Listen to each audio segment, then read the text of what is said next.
Hi everybody, Artsnacks is here. Let's open it and see what's inside.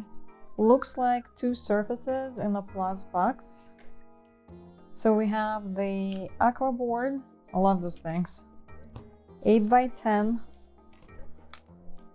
Says Museum Series Panel Archival. It's from Ampersand, made in USA. Now it says absolutely archival. This acid-free textured clay surface absorbs watercolor like a fine paper. Colors retain their purity and vibrance in a way that even the finest watercolor paper can never match. Sounds precious. I'm not testing on this. I think I'm gonna use this surface for testing. So this is from Hanemule.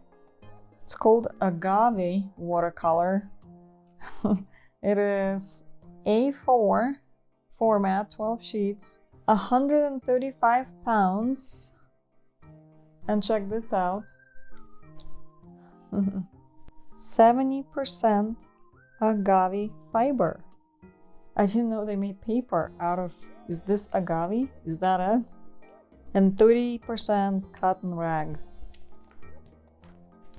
It has this nice texture. Is that it's a block?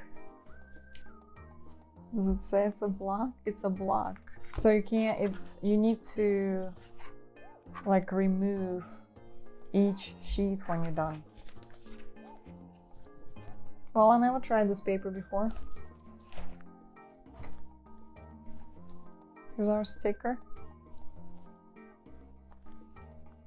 It's like little hearts on it. Laffy Taffy banana snack. Joke on every wrapper.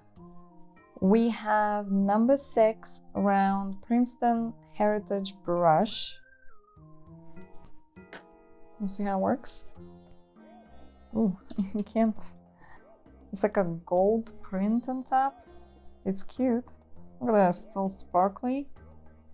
So it's a zebra. I don't know what it is. Let's see. I can't read that. I think it's in Japanese. It's a Zebra Sensations brush pen. The ink is archival. That's cool. The ink is archival.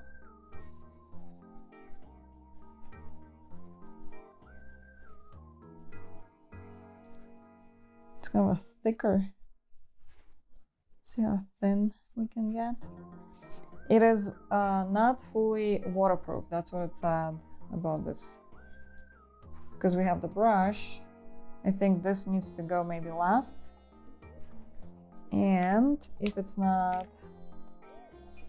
waterproof. Okay, so it's not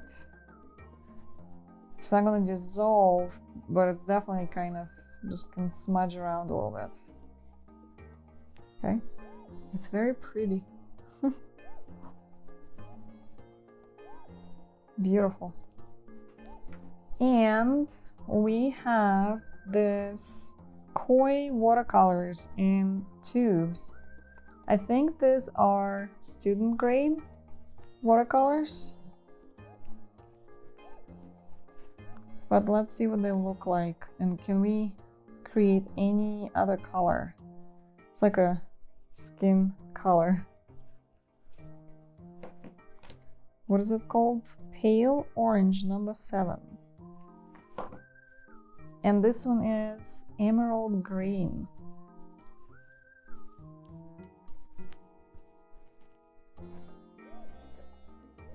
There may have been too much. Well, let's see.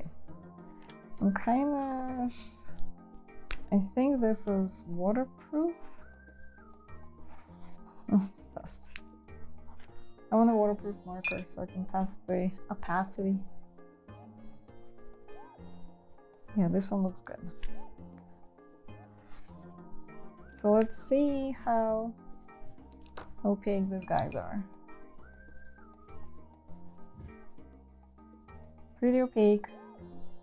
But this type of color usually is anyways. Feels like it has the white added. It's about this one. This one looks also pretty opaque. Well, let's see. The paper looks and feels lovely, by the way. It's very nice. Can we make it darker? And just make this funky greenish. See if we can add more where we make. Maybe. It's almost like somewhat of a gradation to get somewhere from light to darker. It's just like a pure color. Not that much to work with, I gotta say. Well, let's make something. Before you run away, and it looks weird in the beginning if you don't know what I'm drawing, I'm going to put an image up of my super cutesy caterpillar here on the left. You guys ever seen anything like that? I'll put up a picture of what it becomes at the end of the video. Fun facts about these guys, who are apparently very important for the ecosystem. There are thousands of varieties of moss. This is a caterpillar that becomes a very pretty moth. The largest of the moths span 12 inches or 30 centimeters across the wings. Just a little creepy.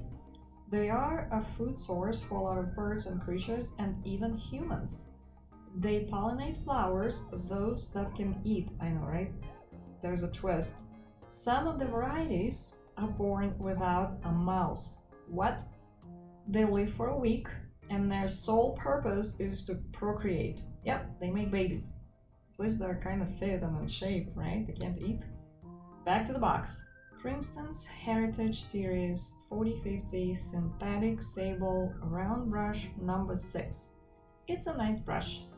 It can't make super small details, but it can do a variety of lines. It holds a lot of water, it holds a nice point, it didn't get destroyed in one painting, that's a plus, so it's a good brush. Sakura Koi watercolor tubes. I was a little disappointed. It's a student grade paint and the color selection that I got. I wish they'd give it some thought and put in colors that you can mix to get another color. My other color was like a pukey olive, so not so pretty. I think the pale orange though can work well for some skin tones, but in combination with the green, the best I could come up with was washed out zombie. I would skip this. I think there are better student grade paints with more color selections. Unless you already have them, there's nothing wrong with the paints. They're just not very saturated. Probably look good though in journals since they're more opaque. Zebra Sensation brush pen. This guy I loved. I love those tips. You can make a variety of lines without thick to thin.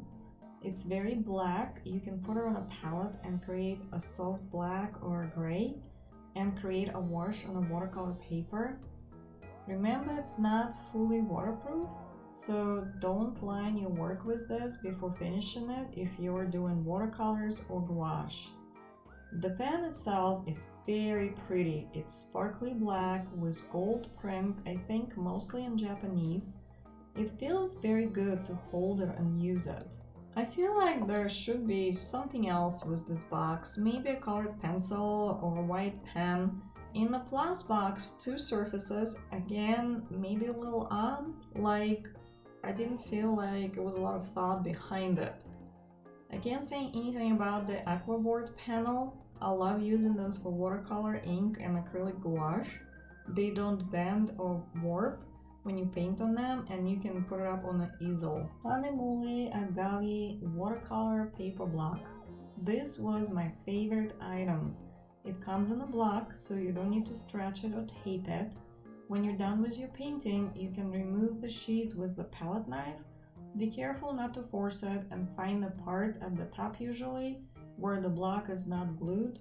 That allows you to insert the knife between the pages. It has this feel to it, almost like crystally. I don't even know how to explain it. It feels like a high quality rag paper. I absolutely love rag paper for watercolor. It can take lots and lots and lots of layers. I looked it up on Blick. It comes in a block of 19 by 25 at the largest. They also have slightly bigger than A4 format and a smaller one. I'll probably end up getting 14 by 18 and use it for acrylic inks. Absolutely love the paper. Here's the picture of this guy when it all grown up. Super cool, right? Thank you so much for watching. Please like, subscribe. Love to all and have a great day.